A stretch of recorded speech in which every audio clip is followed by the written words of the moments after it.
Our next two speakers are going to be sharing with us their own unique and personal stories about childhood cancer and the impact this devastating diagnosis can have.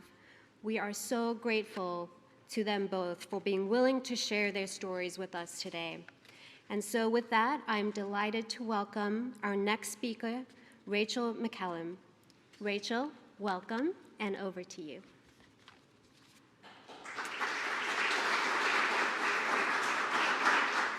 First off, I want to thank the Biden administration and the leaders at CAC2 for giving me this opportunity. If you want the nitty-gritty, you can find my guest blogs at thechildrenscancercause.org. But I'm sure the medical professionals here are familiar with the SBAR method: situation, background, assessment, and recommendations. Let me lay it out. The situation: organizations advocating for advancements in pediatric cancer treatment have been successful over the past several decades, and there are more adult survivors like me than ever before. Many of these groups have a tendency to maintain a focus on supporting those currently going through treatment, a vital necessity. However, there is a service gap as these children become adults and begin their search for independence and quality of life. As a 30-year pediatric brain tumor, I've struggled to establish myself as an independent adult. So here's the background. Many of us were left to fend for ourselves as we transitioned from pediatric oncology specialists to adult primary care, if you could even call it a transition. Many of us were left to fend for ourselves as we transitioned from pediatric oncology specialists to adult primary care.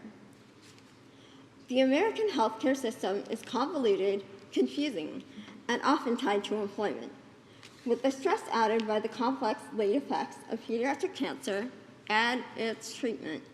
It can be difficult to get by. It's a fact that 95% of survivors will have at least one late effect by the time they're 40. I'm thinking, one, if only I was so lucky.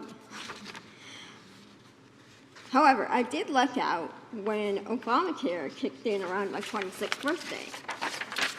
I'll be the first to acknowledge my privilege growing up as a white middle-class Californian.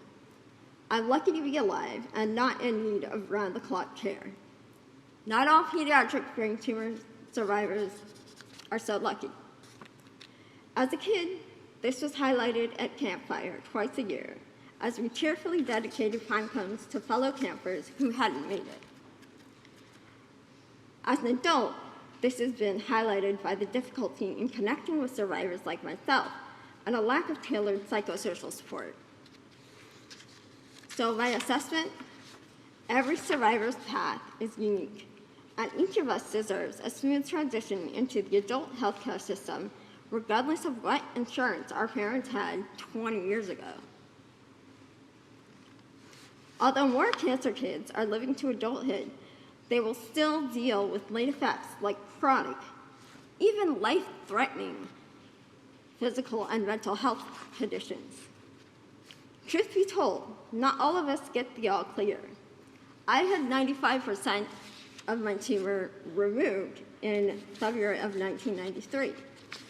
But then after a regimen of radiation and chemo, I was simply declared stable. My recommendation: the increasing number of adult survivors of pediatric cancer need to be able to connect with those of us who have been on the path before them. We need legislation that ensures a smooth transition from specialized pediatric care to adult PCPs for all survivors that covers their unique healthcare needs. And based on my experience, a collaboration between the disability rights and childhood cancer communities would allow both to achieve more for adult survivors' quality of life. We're not done advocating simply because pediatric oncology kids are surviving to adulthood. As Childhood Cancer Awareness Month wraps up, keep the momentum going through October by supporting adult survivors during National Disability Employment Awareness Month. Now, will somebody please give me a stable job with benefits and public service loan forgiveness? Thank you.